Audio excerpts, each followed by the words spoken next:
বন্ধুগণ, আমি হাঁটতে হাঁটতে এই চলে আসলাম। এটা বলে পারঘাটা ব্রিজ। এই যে পারঘাটা ব্রিজ, এই যে টাঙ্গন নদীর এই যে উদ্বোধনকারী পানি সম্পদ মন্ত্রণালয়। আর আমি আসলাম এই পারঘাটা ঘাট। দাদা, আপনার নামটা কি? আমার নাম আলম। আলম। আপনার বাড়িটা এখানে? এখানে বাড়ি। ও আচ্ছা দাদা, আপনি বলেন তো, এইটা যে এক সময় এই যে ব্রিজ হওয়ার আগে এই যে নৌকা দিয়ে আমরা পার হয়েছিলাম, দাদা কত কষ্ট ছিল? কষ্ট খুব খুব কষ্ট, খুব কষ্ট করে মানুষ পার হয়েছে। খুব কষ্ট করে মানুষ পার হয়েছে। এদিক দিয়ে লোকজন আসতো, আর ওই ঘাটি আর ওই যে একেবারে কর্নারে হ্যাঁ এই যে দেখেন ওই যে মাটি দেওয়া, তারও ওই দিকে হ্যাঁ ওখানে থাকে নৌকা। হ্যাঁ, ওখানে নৌকা থাকে। ঘাটি আর ওখানে বসে থাকে। হ্যাঁ আগে দেখে হ্যাঁ, এখান থেকে কয়টা লোক ওখানে জমাট হলো। জমা দেবো। যতক্ষণ 20-30টা লোক হ্যাঁ, জমাট না হয় ততক্ষণ কিন্তু ঘাটি আর আসে না। হাতিয়ার আছে। কাজেই এমন একটা দুর্ভোগ ছিল। আপনি যেহেতু এই এলাকার মানুষ, সব কিছু আপনি জানেন। জানি। আর আমার এই অত্র এলাকার মানুষ, কত কত মানুষ এই যে যার অসুখ ব্যারাম, মহিলা রোগের জন্য কত লোক ভাই মারা যায়। মারা যায় খুব। নৌকা হ্যাঁ, আস্তে আস্তে কাম শেষ। নৌকা আস্তে আস্তে ভাই কাম শেষ। তো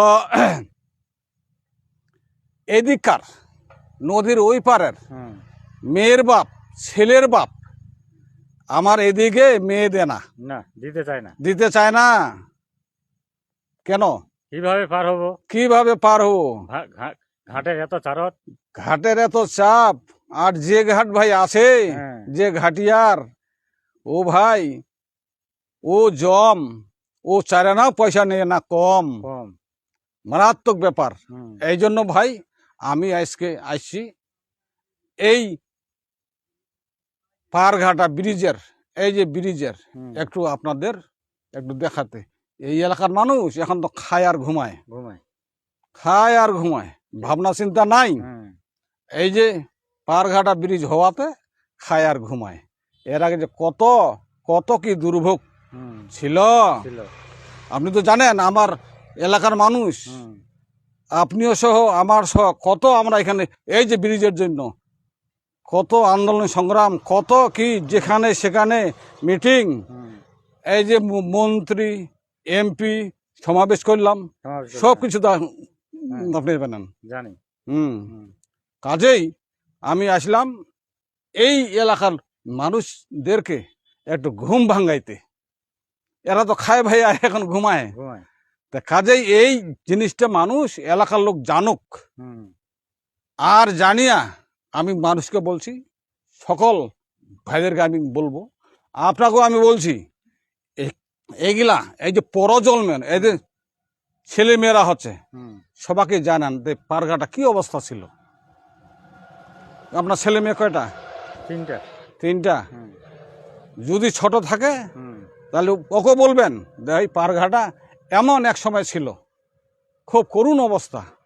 এইলা যেন তারা স্মরণ হয়ে থাকে। স্মরণ হয়ে থাকে। হ্যাঁ। তা আপনি কি এখন কি এই ধান কাটতে আসছেন হ্যাঁ, ধান কাটতে আসি।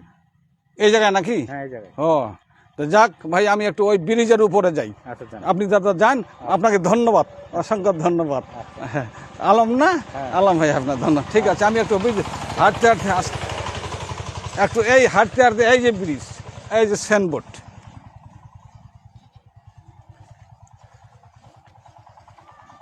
এই যে আমি দাঁড়িয়ে আছি, এই যে আমি আছি, এই যে দাঁড়িয়ে, ওদিকে আর যাবো না। এই যে ব্রিজ, এইটা এমন একটি জায়গা আমার এই এলাকার ভিতর। আমার বাংলাদেশের উত্তরবঙ্গের ঠাকুরগাঁ জেলা হইতে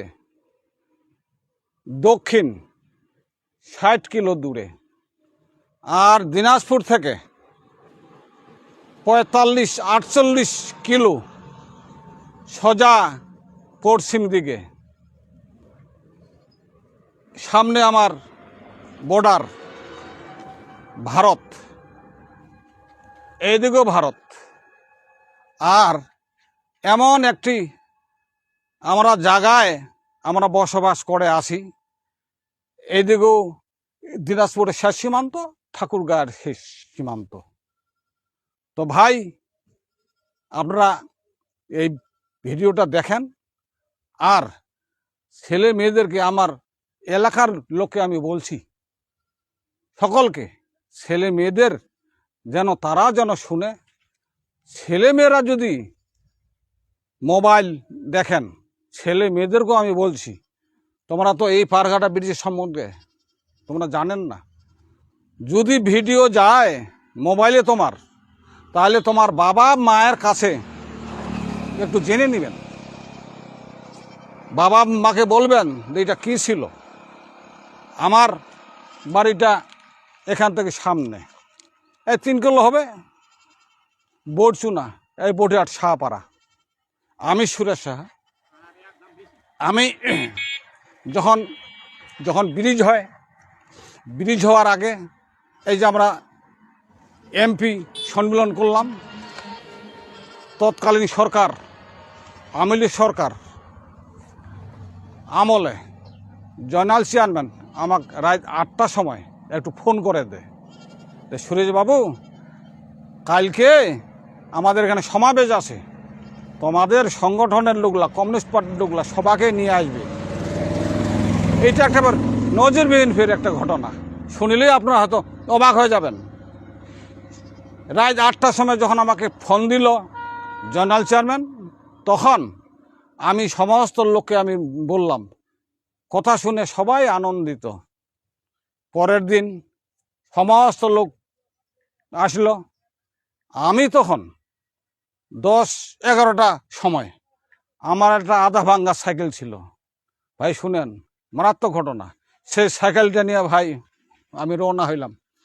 এই সামনে আছে একটা ভাঙ্গাপুল নামে একটা জায়গা। এখানে আসিয়া আমার সাইকেলে ভাই নাই ব্রেক। সে ভাই ভাঙ্গাপুল, নামও ভাঙ্গাপুল, কাজও ভাঙ্গাপুল, হোর হোর করে ভাই নামে গেলাম। আর ডাড়ার এইরকম ছিল একটা ডাড়া, ওখানে ভাই হরুম করে পড়ে গিয়ে আমার ভাই একটা দাঁত ভাঙি গেল। এই যে এখনো দাঁতটা আছে, নকল দাঁত।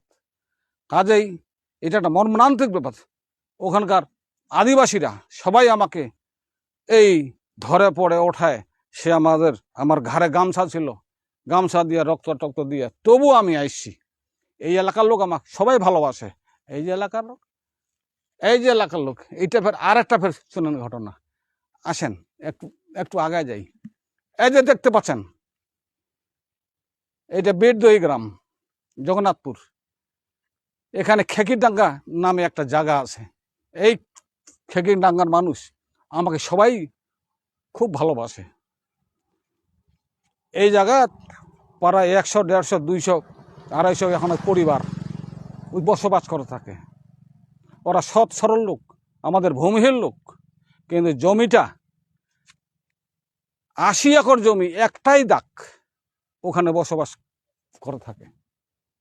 এমন সময় এক ভূমিদস্যুরা ওই লোকলার উপর তারা ভুয়া কাগজ করে মালিক তৈরি করে। তারা ওই লোক, আমাদের লোক যারা ছিল, আমাদের ভূমিহীন যারা কৃষক, এদেরকে উৎখাত করার জন্য একটা ষড়যন্ত্র নিয়েছিল।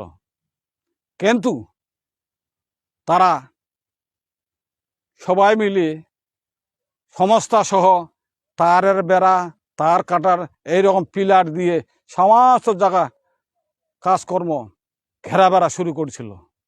এমন সময় আমার ওখানকার জেলা আমাদের সংগঠনের লোক আছে, 2-1 জন আমার ওখানে সরাসরি আমার বাড়িতে যায়, যায়া তার দুঃখের কথা বলে।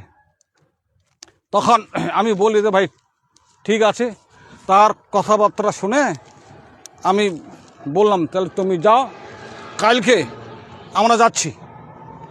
আমি তখন সঙ্গে সঙ্গে আমার ঊর্ধ্বতম এই যে নেতারা ছিল, আমাদের কমরেডবৃন্দ, তাদেরকে ফোন করে তার পরের দিন আমরা আমার গ্রামের লোকজনকে নিয়ে আমি এখানকার এই লোকজনকে যত পোল পিলার তার কাটা সমস্ত ভেঙে চড়ে শেষ করে দিলাম। ওই লোকলা এখনও আছে, বসবাস করে, খুব সুখ শান্তি করে আছে। আপনারা যা দেখেন, এখনও যা দেখেন, এই লোক খুব ভালোবাসে। আমি তাদেরকে সাহায্য সহযোগিতা দিই। আর ওই যে ওই পার্শ্বে সিরাইল কাটাবাড়ি, আমাদের ওদিকের লোক আছে, যদি বান বন্যা হয় আমি তাদেরকে আমার বন্ধুদের তার সহযোগিতায় ওখানে চাউল, চূড়া, আটা, গম সমস্ত দিয়ে থাকি। আমার এলাকা তো আমি দিয়ে থাকি, চাউল ডাউল, আটা, ময়দা, কাপড়, কম্বল, চিনি, চূড়া সমস্ত দিয়ে থাকি।